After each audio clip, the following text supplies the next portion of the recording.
ඇවටාර් 2009 James Cameron සින්සාද මෙම චිත්‍රපටය ලෝකයේ එතෙක් මෙතෙක් තිබූ දැන් වාර්තා බිඳදවමින් ජනප්‍රියත්වයට පත් වුණා.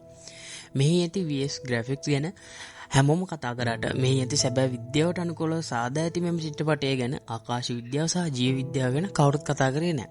අද මේ වීඩියෝ එකෙන් කතා කරමු එම ජීව විද්‍යාව සහ ආකාශ විද්‍යාව ගැන රසවත් හරවත් තොරතුරු මෙම වීඩියෝ තුලින්.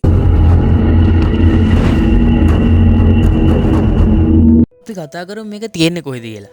පැන්ඩෝරා මේ පිහිටා තියෙන්නේ පෘථිවිය සිට ආලෝක වර්ෂ 4.37ක් ඈතින් නැති ඇල්ෆා සෙන්චුරි කියන චිත්තතරු පද්ධතිය තුලයි. එහි ඇති ඇල්ෆා සෙන්චුරි A කියන අපගේ සූර්යයාට සමානයි. පැන්ඩෝරා මේක තනි ග්‍රහ ලෝකයක් නෙවෙයි. කැමරන් මේ දේවල් ගැන මනා දැනුමක් ඇති විද්‍යාඥයන් සමග එකතු වී නිර්මාණය කළේ. අපේ බ්‍රහස්පති වගේ වායු යෝධයෙක් මෙහි භ්‍රමණය වෙන බවයි. ඒ ෆොලිමිස් කියන නිල් පාට වායු යෝධයයි. එමේ යෝධයාගේ පරිභ්‍රමණය වෙන හඳක් තමයි මේ පැන්ඩෝරා කියන්නේ. මේට තවත් හඳවල් 13ක් තියෙනවා. නමුත් පැන්ඩෝරා වල ජීවයට අවශ්‍ය වායු ගෝලයක් සහ ජලය පවතින නිසා පැන්ඩෝරා අනිකුත් හඳවල් වලට වඩා විශේෂ වෙනවා. ඔයාලට හිතෙනවා ඇති මේ වායු ගෝලය අපේ බ්‍රහස්පති වගේ විකිරණ පිට වෙන්නේ නැද්ද කියලා. ඔව් මේ ෆොලිමිස් කියන වායු යෝධයාගෙනුත් අධික විකිරණ පිට වෙනවා. ඒත් මේ පැන්ඩෝරා වල විශේෂඥයක් වන්නේ මේ පැන්ඩෝරා ග්‍රහලෝකයේ චුම්බක ඵලයයි. පැන්ඩෝරා වල හලයේ ඇති දීර්ඝ යකඩ සහ එහි බහුලව තියෙන යුනිපිටේසියන් කියන සුපිරි කණ්ඩිය නිසා මේ පෘථිවියට වඩා 100 ගුණයක් ප්‍රබල චුම්බක ශ්‍රේෂ්ඨයක් නිර්මාණය වෙනවා. මෙම ප්‍රබල චුම්බක ඵලයෙන් අභ්‍යවකාශයේ දරුණු විකුණන වලින් පැන්ඩෝරා ආරක්ෂා කරගනු ලබනවා. මේ චිත්‍රපටය බලනකොට පාවෙන කඳු දිලිසෙන ගස් ඔයාලා දකින්න ඇති. මේක නිකන් සයිෆයි චිත්‍රපටයක් නේ කියලා හිතන ඇති. නෑ ඒක වැරදි. මේක විද්‍යාවට අනුව සම්පූර්ණව සිද්ධ වෙන්න පුළුවන් ඇත්ත දෙයක්. කැමරන් මේ නිර්මාණය කරේ ප්‍රායෝගික විද්‍යාවකට අනුකූලයි. පාවෙන කඳු ඇයි පාවෙන්නේ? මේක විහිළුවක් නෙවෙයි. අසත්‍යයක් නෙවෙයි. චුම්බක බලයක්. අපි කතා කරපු යුනොස්ටේසියම් කියන කණ්ඩිය මේ කඳු ඇතුලේ අති විශාල වශයෙන් තියෙනවා.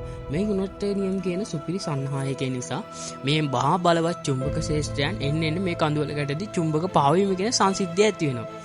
මේක වෘත්තයේ විරුද්ධව චුම්බක විකර්ෂණ බලයක් ඇති කරනවා. චුම්බක විකර්ෂණය නිසා පොළවෙන් ගිලිහිලා අහසේ පාවෙනවා. සරලව චුම්බක ඍණ පැත්තට විකර්ෂණය වෙනවා. සරලව මේ කඳු වල සිද්ධ වෙන්නේ මේ සංසිද්ධියයි. මේ පැන්ඩෝරා වල රාත්‍රියට දිලිසෙන ගස්යි ඔයාලා දකින්න ඇති. මේකත් විද්‍යාවට අනුව සාමාන්‍යයෙන් පෘථිවියත් මේ සිද්ධිය මේ විදිහටම සිද්ධ වෙනවා. පැන්ඩෝරා කියන්නේ ෆොලිමිස් යෝධයාගේ සඳක්නේ. මේ පැන්ඩෝරා වල මේ යෝධයාගෙන් ඇවිල්ලා මාරම දිගු සූර්යග්‍රහණ වගේ ගොඩක් අඳුරු රාත්‍රියෙන් උදා වෙනවා. මේ මහා කළුවරේ සතුන්ට එකිනෙකා අඳුර ගන්න, ගොදුරක් සොයා ගන්න, සංවේදනය කරන්න මේ ආලෝකයේ උදව් වෙනවා. ගස්වල වලින් දිලිසෙන්නේ මේ සිද්ධිය නිසා. අපගේ සාගර පතුලේ ගැඹුරු මුහුදේ සිට මත්ස්‍යයන් දිලිසෙන්නේ මේ සිද්ධිය නිසා. මේ සියල්ලම 100% විද්‍යාවට අනුකූලව කැමරන් නිර්මාණය කර තියෙනවා. ඔයාලා මේක බලනකොට දැකලා ඇති. මේකේ චරිත, ඒ කියන්නේ නාවි මිනිස්සු ගැන. මෙයාලා නිල් පාට හරිම ශක්තිමත් ජීවීන් බව. ඔව්, මෙයාලා ජීව විද්‍යාත්මකව මෙලෙස පරිණාමයක් සිද්ධ වෙන්න පුළුවන්.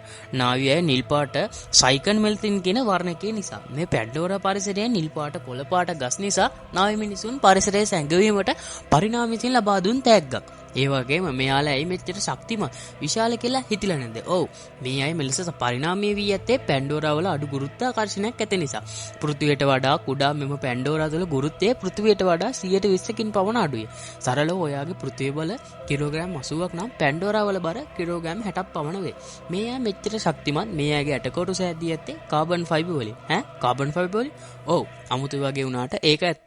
අපේ ඇටකටු වගේ 100,000 ගුණයක් මෙම නාවි මිනිසුන්ගේ ඇටකටු ශක්තිමත්. ඔයාලා මේක බලනකොට දැකලා ඇති නාවි මිනිස්සු කොණ්ඩයක අමුතු දෙයක්.